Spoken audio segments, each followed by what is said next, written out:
Hi friends. ఇవాళ మనం చెప్పుకునేది topic retail banking module B unit number 9. That is important retail assets products. Assets అంటే మనకు తెలుసు, బ్యాలెన్స్ షీట్ లో right side of that balance sheet లో వస్తాయి. అవి ఏంటంటే లోన్స్. ఓకే, అంటే home loans, vehicle loans, education loans, personal loans, business loans, all types of loans is called as asset products అంటాం. ఓకే, ఇందులో నేను మీకు చెప్పేది కూడా ఏంటంటే పాయింట్స్ అనేది కలెక్ట్ చేశాను. అందులో రెడ్ తోటి మీకు హైలైట్ చేసిన కూడా ఇంపార్టెంట్ ఎగ్జామ్ పాయింట్ ఆఫ్ వ్యూలో. Of course if you know in the working environment లో మీకు దీని గురించి you have good knowledge, but even then wherever the important points of their exam point of view, I will highlight that one, right? So one by one, we shall start here.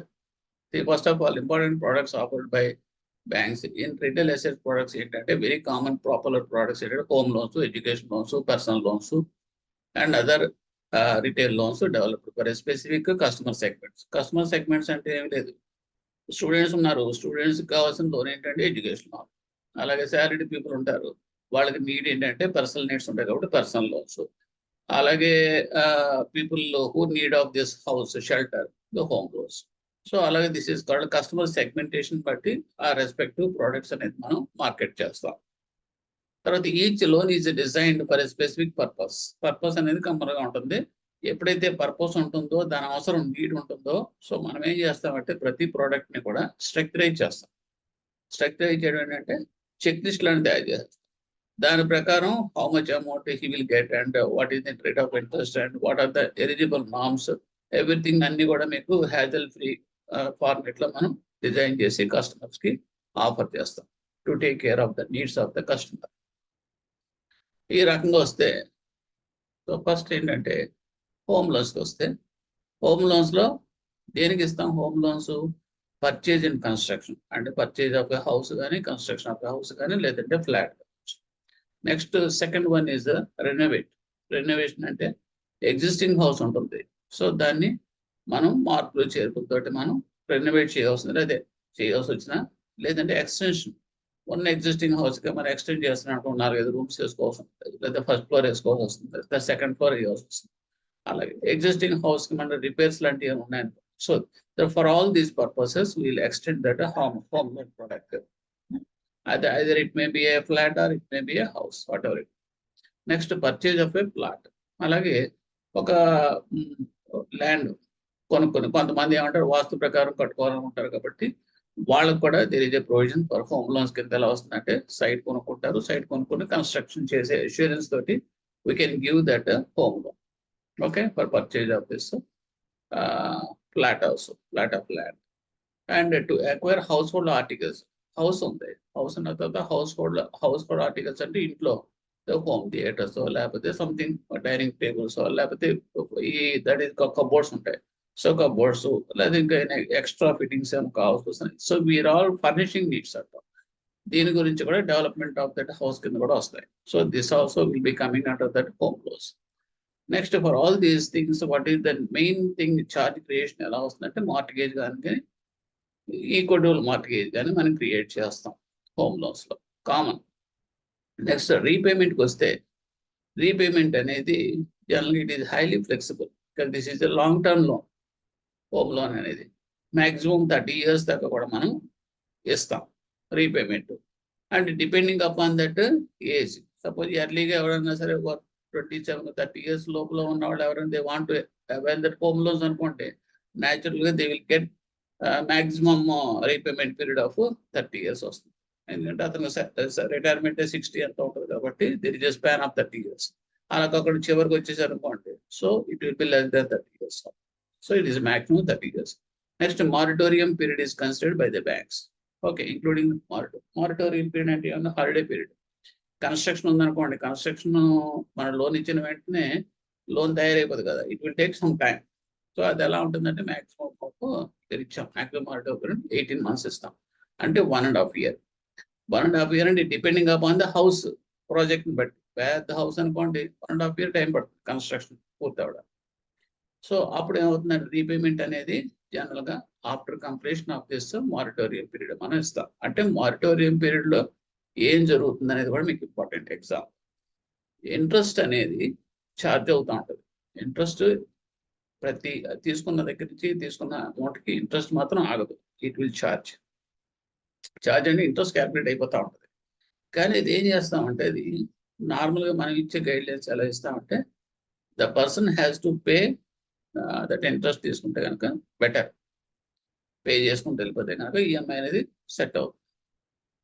ఈ holiday moratorium period అనేది total holiday period ఇస్తాం కాబట్టి ఈ accrued interest plus whatever we accumulated disburse చేసిన amount ఉంటుంది చూడండి, home loan amount, రెండింటి మీద కలిపి ఆఫ్టర్ దిస్ మారిటోరియం పీరియడ్ అక్కడి నుంచి ఎంటైర్ రీపేమెంట్ పీరియడ్ అందరికీ కూడా మనం ఈఎంఐ సెట్ చేస్తాం. సో ఈఎంఐ అనేది ఫిక్స్ చేసేది from completed date of this moratorium period which start అవుతుంది. Okay, that is the procedure followed in this case of home loans. Next, quantum of loan వస్తే quantum of loan ఎంత ఇవ్వాలి, ఎలా ఇవ్వాలి అని అయితే that will be depending upon that customers. Suppose ఈ borrowers మాట అదే కనుక ఇప్పుడు ఐటీ ఆఫీసర్స్ లేదంటే ఎంప్లాయీస్ అనుకోండి, సాలరీ పీపుల్ కానీ సెల్ఫ్ ఎంప్లాయిడ్ కానీ ప్రొఫెషనల్స్ కానీ ఉంటే కనుక మనం ఏం చేస్తామంటే ఐటీ రిటర్న్స్ బేస్ మీద తీసుకుంటాం. ఎందుకంటే వాళ్ళ శాలరీ స్లిప్స్ కానీ లేదా ఫామ్ 16 కానీ లేదంటే ఐటీ రిటర్న్స్ ఇవన్నీ కూడా మనం తీసుకుని దాని బేసిస్ మీద వాళ్ళకి ఎంత ఇన్కమ్ అనేది మనం 20, దాని నుంచి ఎన్ని నెంబర్ ఆఫ్ టైమ్స్ అనేది ఆ రకంగా. So first of primary data requirement is వాళ్ళ శాలరీ స్లిప్స్ కానీ లేదా ఐటీ రిటర్న్స్ కానీ ఇవి కావాల్సి వస్తుంది in the case of salaried and self employed professionals. Suppose అలా కాకుండా suppose if it is HUF అనుకోండి, అలాగే ప్రొప్రైటర్షిప్ ఫార్మ్స్ కానీ హెచ్యుఎఫ్స్ కానీ పార్ట్నర్షిప్ కానీ తర్వాత కంపెనీస్ కానీ అంటే లీగల్ స్టేటస్, ఇవన్నీ లీగల్ ఎంటిటీస్ అంటాం. అటువంటి వాళ్ళకి ఏం చేస్తామంటే మన బ్యాలెన్స్ షీట్స్ ఫైనాన్షియల్స్ ఉంటాయి కదండి, ఎలిజిబుల్ ఫైనాన్స్ బ్యాలెన్స్ షీట్స్ ఉంటాయి కదా, అందులో ప్రాఫిట్ అనేది నెట్ ప్రాఫిట్ గ్రాస్ ప్రాఫిట్ అనేది అరైవ్ అవుతారు. ఓకే, సో దాన్ని బేస్ చేసుకుని మనం యావరేజ్ చేస్తాం. And yearly once balance sheet పైన ఏదో suppose if it is coming as 12 lakhs అనుకోండి, సో ప్రాఫిట్ అనేది నెట్ ప్రాఫిట్, ఓకే, లేదా గ్రాస్ ప్రాఫిట్. సో దాన్ని ఏం చేస్తామంటే డివైడ్ బై 12 చేస్తాం. 12 చేసినప్పుడు మంత్కి ఎంత వస్తుంది చెప్పారు, దాన్ని బట్టి మనం 60 times అయితే 70 times అనేది మన ఎలిజిబుల్ అమౌంట్ ఉంటుంది కదా, ఎన్ని టైమ్స్ ఇవ్వాలి లోన్కి ఎలిజిబిలిటీ అనే దాని ప్రకారం క్యాల్కులేట్ చేస్తాం. That is the way. Next ఇకపోతే in the case of individuals అంటే సాలరీడ్ పీపుల్కి వచ్చేటప్పటికి మనం ఒక క్రైటీరియా ఫాలో అవుతాం. అదేంటంటే take home pay. Take home pay అంటే suppose let us say the person is getting salary of 60,000 gross salary అనుకోండి, లేదంటే ఒక 80,000 ఇది గ్రాస్ శాలరీ. ఓకే, ఆ శాలరీ స్లిప్లోనే ఆఫ్టర్ డిడక్షన్స్ నెట్ పే అనేది వస్తుంది మనకి. ఆ నెట్ పే అనేది suppose it is coming as out of 80,000 gross pay it is coming as around 60,000 అనుకో. సో 60,000 నెట్ పే అయినప్పుడు మనం ఏం చేస్తామంటే టేక్ హోమ్ పే అని చెప్పేసి ఒకటి ఫాలో అవుతాం. దాని ప్రకారం ఈఎంఐ ఎంత అనేది రఫ్గా మనం 20 అయిన తర్వాత ఆ ఈఎంఐ కూడా డిడక్ట్ చేసిన తర్వాత వచ్చే ఫైనల్ నెట్ అమౌంట్ అనేది టోటల్ గ్రాస్ అమౌంట్లో 40% ఉంటుంది. So this is called the take home pay అంటాం. ఈ రకంగా ఉంటేనే is eligible for that particular home loan. ఎందుకంటే ఎందుకు ఇది పెట్టారంటే కనుక అది లేదనుకోండి వాడు తినడానికి ఉండాలి, ప్లస్ వాడు మెయింటెనెన్స్ ఆఫ్ ద ఫ్యామిలీకి కూడా వాడు కంఫర్ట్ పొజిషన్లో ఉండాలి కదా, ఆ ప్రకారం పెట్టింది. ఇకపోతే దీన్ని మనం రిలాక్సేషన్ చేసాం. ఎలాగంటే టేక్ హోమ్ పే 40% అనేది స్మాలర్ ఇన్కమ్ గ్రూప్స్కి అయితే, అలా కాకుండా ఏ CEO ఆఫ్ ద కంపెనీ అనుకోండి, అతనికి వచ్చేదే నెట్ పే 1,00,000 రూపాయలు వస్తుంది అనుకోండి, అది 2 lakhs వస్తుంది అనుకోండి, బికాజ్ ఈజ్ హైలీ పెయిడ్ కాబట్టి. అటువంటి అప్పుడు దాంట్లో కూడా టేక్ హోమ్ పే 40% అనేది meaningless. So in this way we can give relaxation of that take home pay at a higher income groups up to 15%. So 40% is మామూలుగా నార్మల్గా టేక్ హోమ్ పే కన్సిడర్ చేయాలి. Then high income groups అయితే కనుక we can give a relaxation and consider take home pay up to 15%. అది కూడా చేయొచ్చు. So ఈ 2 points important. Moratorium I already told. అలా కాకుండా సపోజ్ పర్చేజ్ అనుకోండి, డైరెక్ట్ మీరు పర్చేజ్ ఆఫ్ హౌస్ కానీ ఫ్లాట్ అయితే కనుక మారిటోరియం ఈజ్ ఓన్లీ 3 months. ఎందుకు 3 months ఇస్తారంటే కనుక వాళ్ళకి రిజిస్ట్రేషన్స్ తర్వాత ఫార్మాలిటీస్ ఉంటాయి. So it will take some time. So అందు గురించి 3 months వరకు ఈఎంఐ అనేది మనం కమెన్స్ చేయాలి. Okay, next this is an important point here. The popular scheme, this is prime minister's Awas Yojana. ఇందులో there are number of good questions possibilities there. అదేంటి అంటే, so let us say బెనిఫిషియరీని దిస్ ఈజ్ CLSS అంటే credit linked subsidy scheme. అంటే ఏంటంటే ఈ particular segment లో ఇచ్చే లోన్స్ అన్నిటికీ కూడా ఇంట్రెస్ట్ సబ్సిడీ ఎలిజిబిలిటీ ఉంటుందండి. So this is announced by central government. Okay, ఇందులో CLSS for economically weaker sections and LIG and CLSS for MIG, 2 categories ఉంటాయి. CEWS అండ్ LIG ఒక గ్రూప్ కింద. నెక్స్ట్ ఏంటంటే this is CLSS for MIG. So middle income groups 1 and MIG 2. So ఈ రకంగా బెనిఫిషియరీస్ని విడగొట్టాం basing on that salary. అది ఎలాగంటే ఇక్కడ చూడండి, ఇన్కమ్ క్రైటీరియా ఇచ్చాడు. So up to 3 lakhs category అనేది EWSలోకి వస్తుంది. సో ఇవన్నీ ఇంపార్టెంట్ క్వశ్చన్స్ మీకు. అండ్ LIGలోకి వచ్చేది ఏంటంటే 3 lakhs to 60 lakhs is the income. And in between this 3 and 6 will be taken for this LIG. And if it is coming as 6 lakhs to 12 lakhs, that will be defined as MIG 1, and 12 lakhs to 18 lakhs and MIG 2. This is the income criteria prakaram definitions. Next ఏంటంటే beneficiary అనేది ఎవరంటే any person, ఫ్యామిలీలో ఎవరైనా husband కావచ్చు, wife కావచ్చు, unmarried Sons కావచ్చు, ఎవరైనా సరే ఫ్యామిలీలో they will be considered for this particular facility అంటే లోన్. ఓకే, ఇక్కడ ఏంటంటే beneficiary family should not own a pucca house. First condition అంటే they should not have a pucca house. House అనేది ఉండకూడదు, ఆల్రెడీ ఉండకూడదు. నెక్స్ట్ ఏంటంటే ఇక్కడ ఇందులో family earning person, adult earning person ఎవరైనా సరే irrespective of the marital status, he is eligible to get this loan facility. Okay, and అతను ఉంటే కనుక ఒకవేళ కనుక ఈ ఫ్యామిలీలోనే ఇద్దరికి ఇవ్వచ్చు అంటే ఒకరికి ఇచ్చి ఎర్నింగ్ పర్సన్ అతను కూడా ఇంకొక లోన్ కింద ఇవ్వచ్చు, బికాజ్ ఈజ్ ఎర్నింగ్. నెక్స్ట్ ఇంకా ఇందులో నెక్స్ట్ మనకు వచ్చే క్వశ్చన్స్ లో ఏంటంటే ఇంట్రెస్ట్ సబ్సిడీ ఎంతవరకు ఇస్తారు. ఇంట్రెస్ట్ సబ్సిడీ EWSకి 6.5, LIGకి 6.5%, MIG 1కి 4%, MIG 2కి 3%. ఇంట్రెస్ట్ సబ్సిడీ తగ్గిపోతుంది, ఎందుకంటే హయ్యర్ ఇన్కమ్ ఎప్పుడైతే గ్రూప్స్ ఉన్నారో వాడికి సబ్సిడీ పోర్షన్ అనేది తగ్గుతుంది. ఓకే, ఇది కూడా important. Next maximum loan tenure considered, అది అందరికీ ఒకటేనండి, 20. Maximum repayment period is 20 years only. Okay, next ఏంటంటే what is that maximum loan amount eligible for subsidy. సబ్సిడీకి ఎలిజిబిలిటీ ఎంతవరకు ఉంటుంది. సపోజ్ అది ఆ పర్సన్స్ కనుక ఓకే వాళ్ళు ఒక 10 lakhs అవైల్ చేస్తున్నారు అనుకోండి, కానీ 10 lakhsకి సబ్సిడీ రాదు, అందరూ కొంత పోర్షన్ వరకే లిమిట్స్ ఉన్నాయి. ఆ లిమిట్స్ ఇక్కడ చెప్తాడు. అంటే మిగతా పోర్షన్స్ ఏంటంటే అన్కవర్డ్ అన్సబ్సిడైజ్డ్ పోర్షన్ కింద వస్తుంది.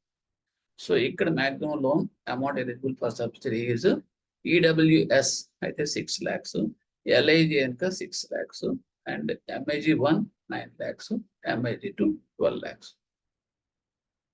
Okay, so this is eligible upper limit of the loan portion. అవన్నీ కూడా మీకు సబ్సిడీకి ఎలిజిబిలిటీ ఉంటుంది.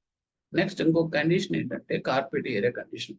కార్పొరేట్ ఏరియా ప్రకారం ఏంటంటే ఇప్పుడు ఈ ప్రైమ్ మినిస్టర్ ఆవాస్ యోజనలోకి ఈ సబ్సిడీ ఇంట్రెస్ట్ సబ్సిడీకి ఎలిజిబిలిటీ రావాలి అనుకుంటే కనుక area of that particular house కూడా ఇంపార్టెంట్. దట్ ఈస్ EWS అయితే కనుక 30 square meters, అలాగే LIG అయితే కనుక 60 square meters, MIG 1 అయితే కనుక 120 square meters, MIG 2 అయితే కనుక 150 square meters. ఈ క్రైటీరియా సాటిస్ఫై అయితేనే they are eligible for interest subsidy. Okay, this is very very important slide, you have to study. Okay, there is a possibility of a good number of questions. Okay, next we are coming to that auto or vehicle loss. For what purpose? This is one type of a retail and popular loan product. Purchase of 2-wheeler or 4-wheeler vehicles is there. Okay, Banks generally adopt a model involving the manufacturer, dealer, and that financial bank. So ఇందులో ఏముంటుంది, జనరల్గా adapt చేసేది ఒకరు ఉంటారు. One is manufacturer, quotations ఎవరిస్తాడు వాడు, and that is the dealer order it maybe, and the financial bank ఉంటుంది, ఎవరైతే ఫైనాన్స్ చేస్తారో. ఇందులో మనం తీసుకునే సెక్యూరిటీ ఏంటి, what type of security we are having in this charge creation అంటే ఇట్ ఈస్ హైపోథికేషన్. ఎందుకంటే బికాజ్ బ్యాంక్ ఫైనాన్స్ చేస్తుంది, ఫైనాన్స్ చేసినప్పుడు ఆ పర్టికులర్ అసెట్ అనేది బారోయర్ హోల్డ్ చేస్తాడు, అంటే తన హ్యాండ్ ఓవర్లో ఉంటుంది, అంటే position is with that borrower. So he is using that vehicle. So ఆ రకంగా ఉన్నప్పుడు మనం కంపల్సరీగా చార్జ్ క్రియేషన్లో హైపోథికేషన్ అనేది వస్తుంది, because it is a movable asset. Next అది ఎలా చేస్తాం అంటే ఆ క్రియేషన్ ఆఫ్ ద చార్జ్ అనేది ఆర్టీఓ తోటి చేస్తాం, అంటే క్లాజ్, బ్యాంక్ క్లాజ్ అనేది ఆర్సీ కాపీలో ఇంక్లూడ్ చేస్తాం. So that no one can sell that property without the consent of that bank. So ఆ రకంగా this is important. Next repayment for individuals వస్తే కనుక న్యూ వెహికల్స్ అయితే కనుక, న్యూ వెహికల్స్ అయితే ఏంటి, ఓల్డ్ వెహికల్స్ అంటే ఏంటి, రీపేమెంట్ పీరియడ్ ఎలా ఉంటుంది. 4 వీలర్స్ అయితే కనుక మ్యాక్సిమం 7 years, అంటే కార్లు అటువంటి కనుక మ్యాక్సిమం 7 years. 2 వీలర్స్ అయితే కనుక it is vary from 5 to 6 years. It is general appropriate. This is not a correct exact. Some banks may reduce the repayment period, or some may increase one. But generally, 4 wheelers ki enduku 7 years istarante, the life of that vehicle is maximum 7 years. ఆ తర్వాత ఎందుకు పనికిరాదు, scrap కింద లెక్క. అందు గురించి 4 wheelers కి 7 years ఇచ్చారు, 2 wheelers కి 5 to 6 years ఇస్తారు. సో మనం we should not exceed that life time of that vehicles. ఎందుకంటే we are financials, our funds are very important for us. Next for corporate firms అయితే కనుక మ్యాక్సిమం 5 years జనరల్, అది firms కానీ corporates కానీ ఇస్తారు. దానికి కూడా మీకు రీజన్ ఉంటుంది, ఎందుకంటే ఇండివిజువల్స్ జాగ్రత్తగా వాడతారు, కార్పొరేట్స్ కంపెనీస్ దాంట్లో రఫ్ అండ్ టఫ్గా వాడతారు. బిజినెస్ పీపుల్ ఏముంది, మైళ్ళు కిలోమీటర్స్ తిరిగేస్తారు కాదు. సో ఆటోమేటిక్గా దాని లైఫ్ టైం అనేది తగ్గిపోతుంది కాబట్టి మ్యాక్సిమం 5 years ఇస్తారు. సెకండ్ హ్యాండ్ వెహికల్స్ అనేది ఆల్రెడీ కొంత యూజ్ చేస్తారు కాబట్టి దానికి లైఫ్ అనేది తగ్గిపోయింది కాబట్టి maximum repayment period is only 3 years. Okay, so important. Second hand vehicles ఎంత అని అడుగుతాడు, 3 years. Next personal loans. Personal loans అంటే మన పర్సనల్ పర్పస్కి వాడేది. Personal loans are basically unsecured. First of all personal loans unsecured, ఎందుకంటే దానివల్ల సెక్యూరిటీ అనేది క్రియేట్ అవ్వదు.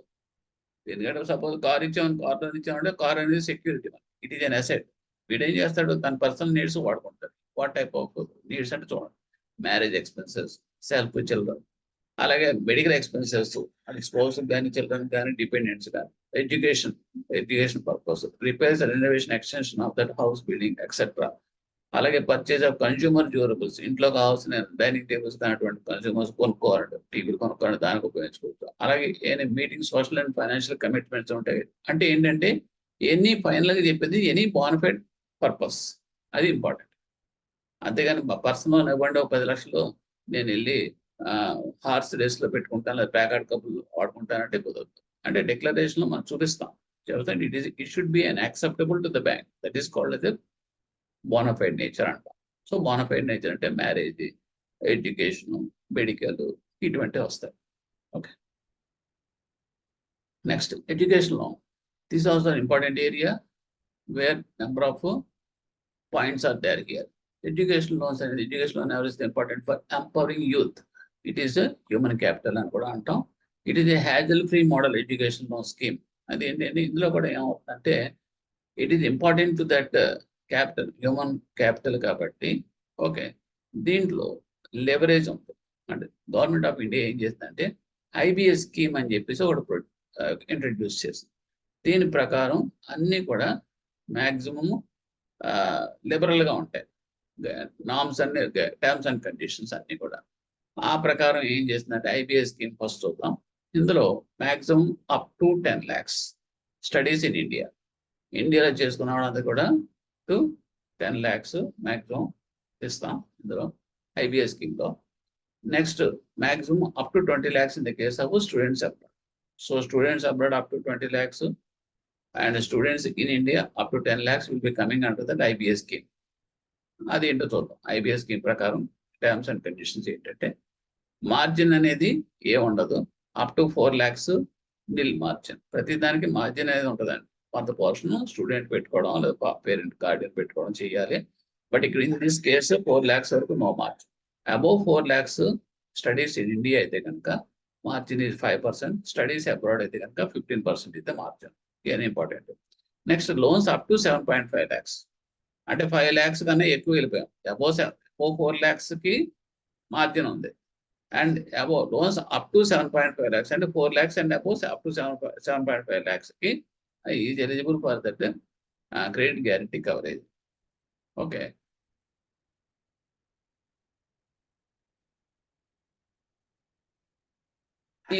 ఈ లోన్స్ అన్ని కూడాను సిజిటిలో కవర్ అవుతాయి అండ్ క్రెడిట్ గ్యారంటీ కవరేజ్ లో కవర్ అయిపోతాయి ఇవన్నీ కూడా, because it is coming under that IP.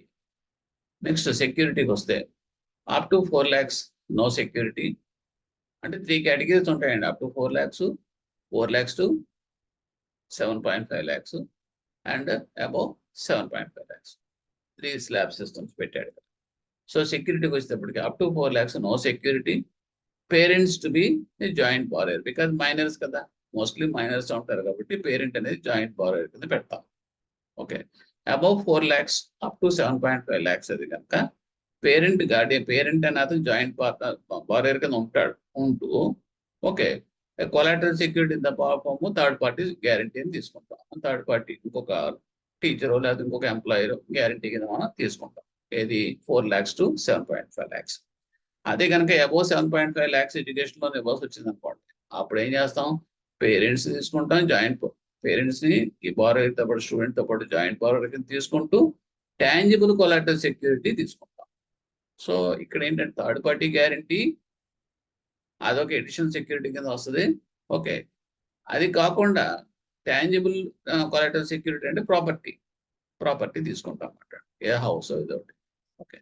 So this is the guidelines in the case of security. Next రీపేమెంట్కి వస్తే హాలిడే అండ్ మారిటోరియం పీరియడ్ అనేది కంపల్సరీగా ఉంటుంది. ఎడ్యుకేషన్ అయిన వెంటనే ప్లేస్మెంట్ ఉంటే వస్తుంది. జనరల్గా ఏం చేస్తే పర్సూ చేయాల్సి వస్తుంది కాబట్టి ఎంప్లాయ్మెంట్ కోసం నార్మల్లీ విల్ గివ్ 1 year ఇస్తాం. సో అప్పుడు ఏమవుతుంది, రీపేమెంట్ పీరియడ్ అనేటప్పటికి ఈ what is that course period లో ఇన్కమ్ ఏం రాదు కదా, అదే 5 years. ఎంబీబీఎస్ అనుకోండి 5 years, ఇంజనీరింగ్ అయితే 4 years. సో ఈ కోర్స్ పీరియడ్ ప్లస్ 1 year అనేది ఎంప్లాయ్మెంట్ పర్సుయేషన్ కోసం ఇస్తాం కాబట్టి ఈ రెండు కలిపి మనం హాలిడే పీరియడ్ కానీ మానిటరింగ్ పీరియడ్ కానీ ఇస్తాం. ఇచ్చి దాని తర్వాత నుంచి మనం ఈఎంఐ ఫిక్స్ చేసి రీపేమెంట్ స్టార్ట్ చేస్తాం. So this is about that education.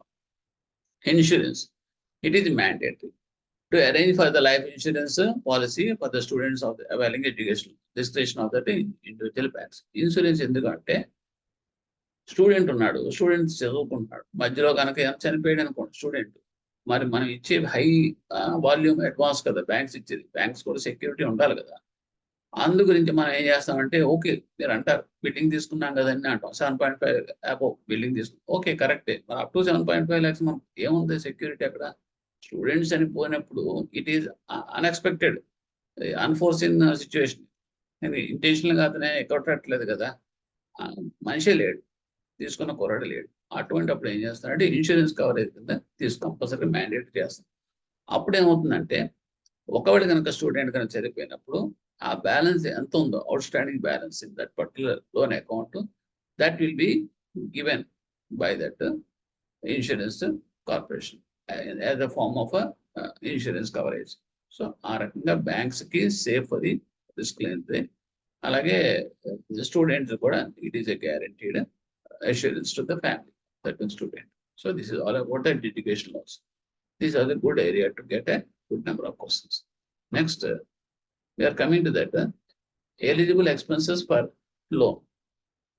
Eligible expenses loan ఏముంటుంది ఎడ్యుకేషన్ లోన్ చూద్దాం. Fees payable to college. Fees payable to college.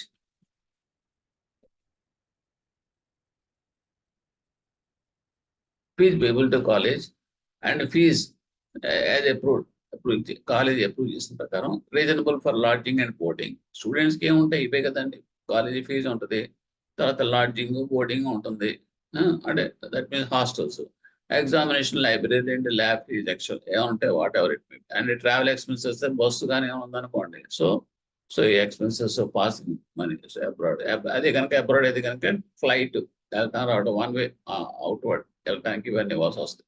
Insurance premium for student borrower, అది కూడా ఇన్సూరెన్స్ ప్రీమియం కూడా compulsory student going for abroad for pursuing of higher studies అది కనుక compulsory insurance అనేది mandate. So ఆ insurance amount కూడా cover అవుతుంది.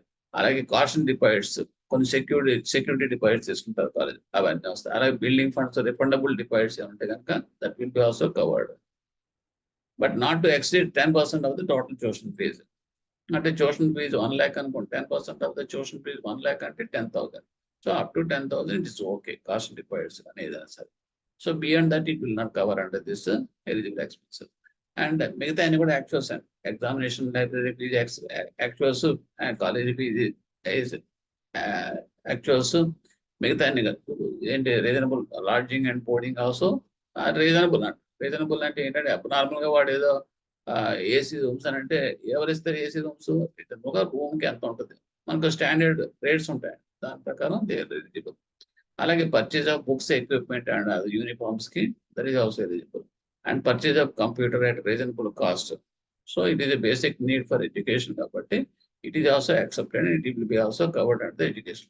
Any other expenses and study tools project as a part of that, and ఆ course లో అది mandatory అనుకోండి. So that will be also covered.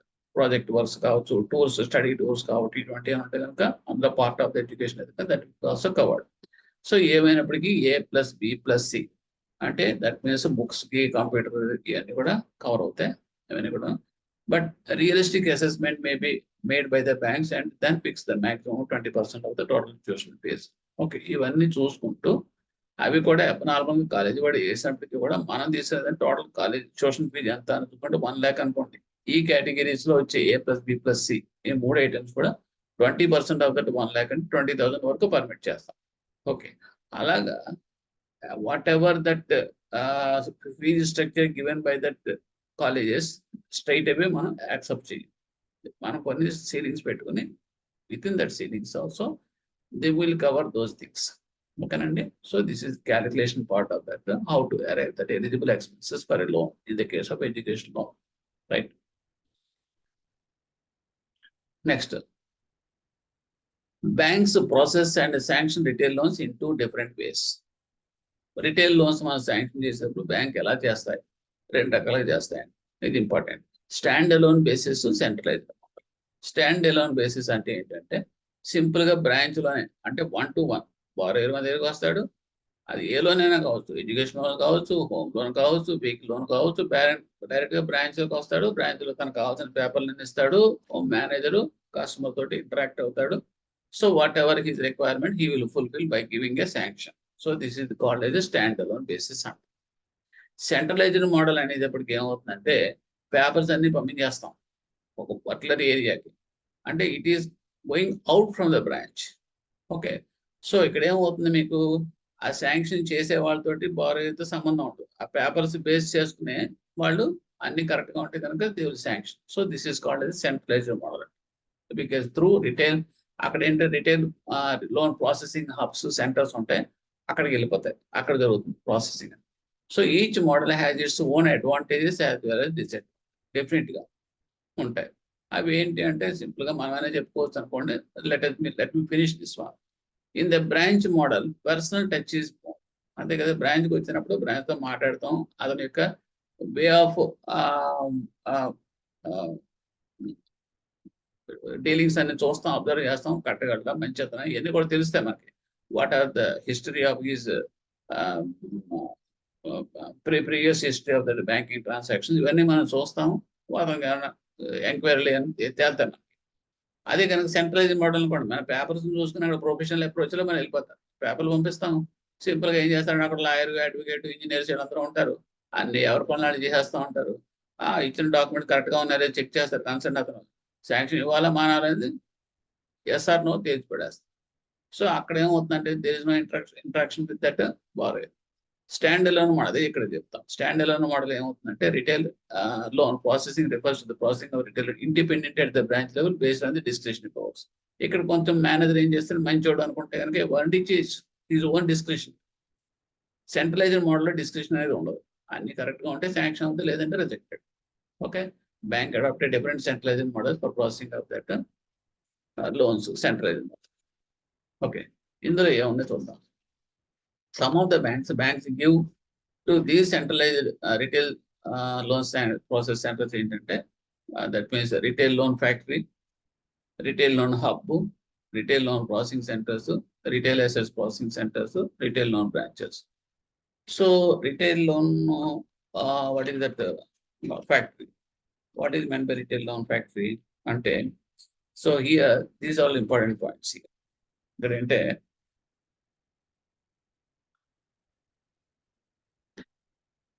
end-to-end processing at that particular branch. Retail loan factories ఇక్కడ first చూస్తే కనుక, retail loan factory అంటే it is end processing at that, అంటే బ్రాంచ్కి వస్తాడు, ఆ బ్రాంచ్లో పేపర్లు సబ్మిట్ చేస్తాడు. ఇట్ జస్ట్ లైక్ ఫ్యాక్టరీ మాట. ఫ్యాక్టరీలో చూడండి, అక్కడే మనం రా మెటీరియల్ ఇస్తే మళ్ళీ అక్కడే మనం ప్రోడక్ట్ తయారైపోతుంది. అలాగే బ్రాంచ్లోనే ఎవ్రీథింగ్ విల్ బి ఫినిష్డ్. బారైర్ రావడం, పేపర్లు ఇవ్వడం, మేనేజర్ అని చూసుకోవడం, చెక్ లిస్ట్ ఏమైనా ఉంటే కనుక కవర్ చేసుకోవడం, అవసరమైతే సమ్ డీవియేషన్స్ ఏమన్నా కూడా manager depending upon the customers credit worthiness he can sanction that loan. So this is everything will be finished. That is called end-to-end processing అంటాం. So that is about that factory. Retail loan hub అంటే ఏంటంటే, ఇక్కడ ఏమవుతుంది, ఈ కొన్ని centres ఉంటాయి, ఒక 5-6 branches centres అనుకోండి. మెట్రోస్, ఎస్పెషల్లీ మెట్రోస్లో 20 బ్రాంచెస్ 30 బ్రాంచెస్ ఉంటాయి. సో ఈ 30 బ్రాంచ్కి కనెక్టింగ్ గా ఒక చిన్న హబ్ లాంటిది పెట్టుకుంటారు అక్కడ, ప్రాసెసింగ్ సెంటర్ అంటే లోకల్గానే ఉంటుంది. వీళ్ళు డైరెక్ట్గా వెళ్ళిపోయి కాంటాక్ట్ అవసరం అయితే వాళ్ళే పర్సనల్గా పట్టుకెళ్ళి ఇచ్చేస్తారు. ఈ 30 బ్రాంచెస్ వాళ్ళు కూడా డైరెక్ట్గా డీల్ చేస్తూ ఉంటారు వాళ్ళతోటి. చేసినప్పుడు లోన్స్ అనేది సెంట్రలైజ్ సిస్టంలో ఇంచుమించుగా ప్రాసెస్ జరుగుతుంది అక్కడ. ఇక్కడ ఏంటంటే, ఇక్కడ ఉన్న ఫెసిలిటీ ఏంటంటే, ఈ హబ్ అనే దగ్గర కామన్ గా ఒక లాయరు, ఒక ఇంజనీరు, అంటే అప్రూవ్డ్ ఇంజనీర్స్, అప్రూవ్డ్ లాయర్స్ అంతా కూడా దానికి కనెక్ట్ అయి ఉంటారు.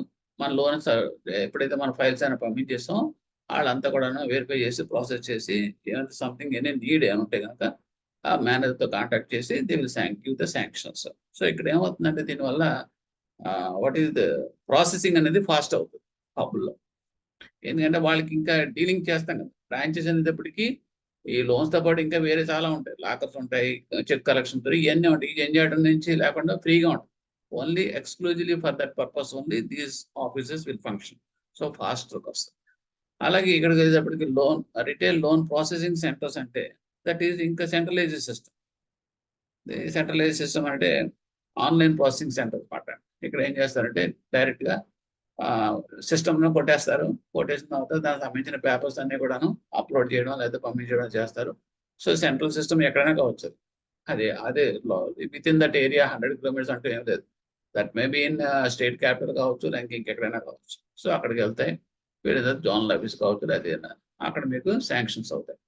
Okay, so that is about that processing centres. Next, the introduction of RLPCs has definitely helped banks to improve the quality of the appraisal. ఇక్కడ ఏంటంటే RLPCs వాళ్ళ processing centres వాళ్ళ advantage ఏంటంటే, వాళ్ళు అన్ని క్వాలిటీ ఆఫ్ అడ్వాన్స్ ఎందుకు బాగుంటుందంటే అన్ని చెక్ చేస్తారు. ఇక్కడ ఎక్కడ కూడా కాంప్రమైజ్ అవ్వరు. సో రిజెక్ట్ అయితే అవ్వచ్చు, but quality of advance will be very పక్కా. డెఫిషియన్సీ అని ఉన్నా కూడా వాళ్ళు they want consider it. Next ఏంటంటే, ఓకే, నెక్స్ట్ ఇంకోటి అంటే receipt of the applications RLPC దగ్గర జరిగేది అంటే మీకు తెలియదు ఉంది. దట్ మీన్స్ ప్రాసెసింగ్ అప్లికేషన్, తర్వాత వెరిఫికేషన్ ఆఫ్ చెక్స్ ప్రకారం వెరిఫై చేస్తారు వీళ్ళు RLPC దగ్గర. ఆ తర్వాత స్కోరింగ్, ఎస్పెషల్లీ స్కోరింగ్ బేసిస్ మీద వెళ్ళిపోతుంది, వాళ్ళు స్కోరింగ్ చూస్తారు. నెక్స్ట్ ఏంటంటే వాల్యుయేషన్ అనేది వాల్యూ చేస్తారు, ఎన్కంపరెన్సీ ఉన్నారు వాళ్ళు చూస్తారు. తర్వాత లీగల్ ఒపీనియన్స్ అనేది వాళ్ళు అప్రూవ్డ్ అడ్వకేట్స్ ద్వారా తీసుకుంటారు. క్వాంటమ్ ఆఫ్ ఫైనాన్స్ అనేది కూడా క్యాలిక్యులేట్ చేసేస్తారు. Pricing of the loan based typical, ఇవన్నీ కూడా వాళ్ళు RLPCలోనే జరిగిపోతాయి. ఎందుకంటే ఒక స్టెప్ బై స్టెప్ ప్రాసెస్ జరిగి ఫైనల్గా end use verification of the end use కూడా వాళ్ళే చేస్తారు. లోన్ ఇచ్చిన తర్వాత కూడా ప్రాపర్లీ యూటిలైజ్ అవుతుందా లేదా కూడా వాళ్ళే చెప్తారు. ఈ రకంగా it is faster and good way of sanctioning sanction clearance of this one. Next ఏంటంటే ఇంకోటి ఇందులో స్టాండ్ అలోన్ కి సెంట్రలైజ్డ్ మోడల్ కి డిఫరెన్సెస్ ఇస్తున్నాడు. డిఫరెన్సెస్ ఏంటంటే కంపారిజన్. స్టాండ్ అలోన్ అనేటప్పటికీ మీకు it is no standardize approach. Stand alone standardization ఏముండదు. అదే కనుక సెంట్రలైజ్డ్ మోడల్ అనుకోండి, స్టాండర్డైజ్ అప్రోచ్. స్టాండర్డైజ్ అంటే స్ట్రక్చర్డ్. ఇక్కడ ఏంటంటే బారోయర్ అనేది ఇచ్చిన పేపర్ బేసిస్ మీద వెళ్ళిపోద్ది కాబట్టి దాని ప్రకారం అన్ని ఉంటే కనుక ఓకే, శాంక్షన్ ఓకే, లేదనుకుంటే కనుక sanction may be rejected. So it is a standardized way. అదే కనుక బ్రాంచెస్ వచ్చిన స్టాండ్ అలోన్ మోడల్ అంటే బ్రాంచెస్ కదా, ఆ బ్రాంచెస్ లో మేనేజర్ అవసరం అయితే డివిజన్స్, డిస్క్రిప్షన్స్ పవర్స్ యూజ్ చేస్తారు. సో ఎగ్జాక్ట్ గా పక్కాగా వెళ్ళాల్సిన అవసరం. సో ఇటువంటి వేరియేషన్స్ ఉంటాయండి. ఆ టైప్ కూడా వెరీ ఇంపార్టెంట్. నెక్స్ట్ ఏంటంటే ఇంకోటి అడుగుతాడు, టర్న్ అరౌండ్ టైం అంట, టీఏటీ. టీఏటీలో సెంట్రలైజ్డ్ మోడల్ ఫాస్ట్ గా ఉంటుంది.